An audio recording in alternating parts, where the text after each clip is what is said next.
Hey everyone, welcome back to an Extrovert Paints. This is just a quick look at my all my stuff for the Cyberpunk table that I'm trying to build here.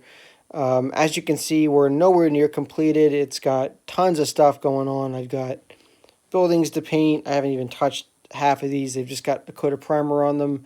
I've got miniatures to paint, cars. I got cars everywhere here, and I have to paint them up, with the exception of the spinners that I got from Hallmark for like $5 a piece. So anyway, I just wanted to let you guys know. Like I said, I am very serious about Cyberpunk, so this is going to be coming fairly soon. Pretty happy with how it's all coming out right now. So maybe in a few months I'll have more to show you guys. It is taking a bit of time to do, but before I close the video out, I just wanted to point out a couple of things here. For those of you who are interested in getting into cyberpunk miniatures and wargaming or tabletop gaming or skirmish gaming or whatever kind of gaming, I just wanted to point out that there are some really cheap options that you guys can look into in order to make your table or your game feel more alive, like I feel this setup right here is. So first of all, you're gonna want to look at civilians, because civilians play a big part in the background and the aesthetics of the game. And all of these guys that you see here that are painted, primed in gray with a bit of white overcoat on them, um, they are all 150 scale or O scale, however they're listed on eBay or Amazon, architect miniatures, and they usually just come in like this really ugly white plastic. Very cheap. I think there were probably most of them come from China or Asia or somewhere in Asia, and you can get a pack of 50 or 100 of them for like $7 to $10. I'm pretty happy with how they look because, again, the aesthetic that we're going for here is, they're supposed to blend into the background. It's this high tech, low life setting. That's what cyberpunk is. It's kind of the definition of cyberpunk. A lot of these little odds and end bits here that are also kind of primed gray and they have a bit of a white overspray. These I got from TNT Combat. They're wonderful. They just add a little bit of this kind of gritty aesthetic, which is kind of what I was going for. You see here the trash cans, and there's like a teddy bear here with a couple of cement blocks and a pile of dirt. There's a pizza box over here. I like the feel of that. So a lot of these little bits here, they add to that gritty feel, that cyberpunk feel, which I love. Vending machines are another big thing. So you don't need to do this, but I feel like for a modern or a cyberpunk modern kind of city, vending machines are going to be it. It has a lot. There's a lot of Japanese influence on cyberpunk, and if you've ever been to Japan, there are vending machines for literally almost everything. So, yeah, I highly recommend picking some up. Now, a couple of these I got off of eBay. This one I think was foreground, pre-painted. I got these resin ones here. I hand painted all the carton of cigarettes on that one and also on this one here.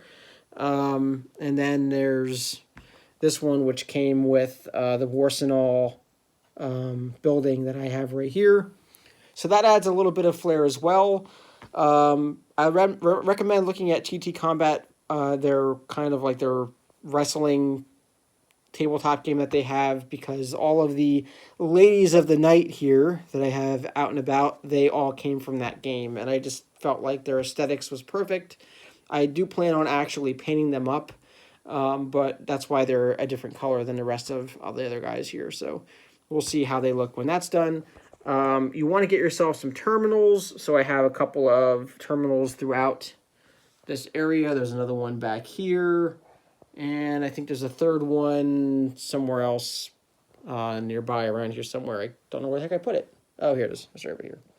Sorry, I'm running the camera all over the place. So terminals are obviously really important in Cyberpunk skirmish games because you can hack into them. There's information you can steal out of them, all that jazz. Vehicles. There's not a whole lot of places you can get vehicles for Cyberpunk games.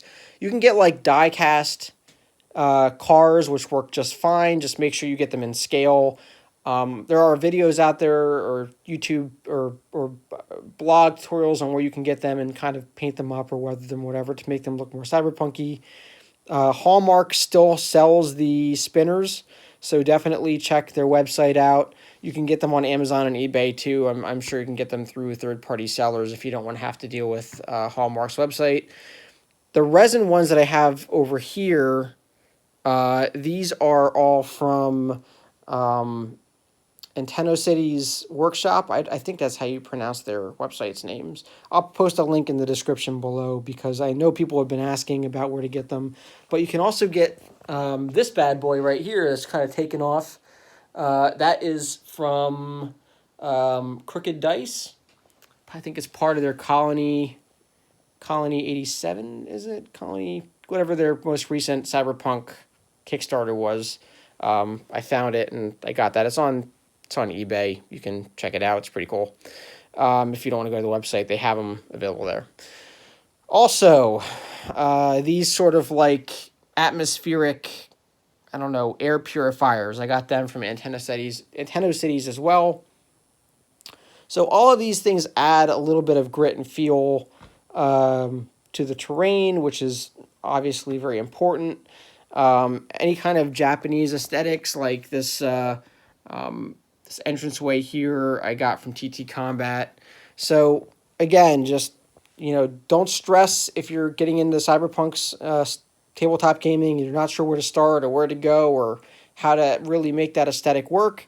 I'm telling you right now, the best way to do it is to just kind of go crazy with your imagination and it'll all work out. So this is what it looks like now. Hopefully the next time we look at this table and all of these miniatures, there's going to be more of them and it's going to look really cool. So for right now, this is where we're at, and I'll catch you guys all later, and hope you enjoyed this little update, something different from my channel. All right, later.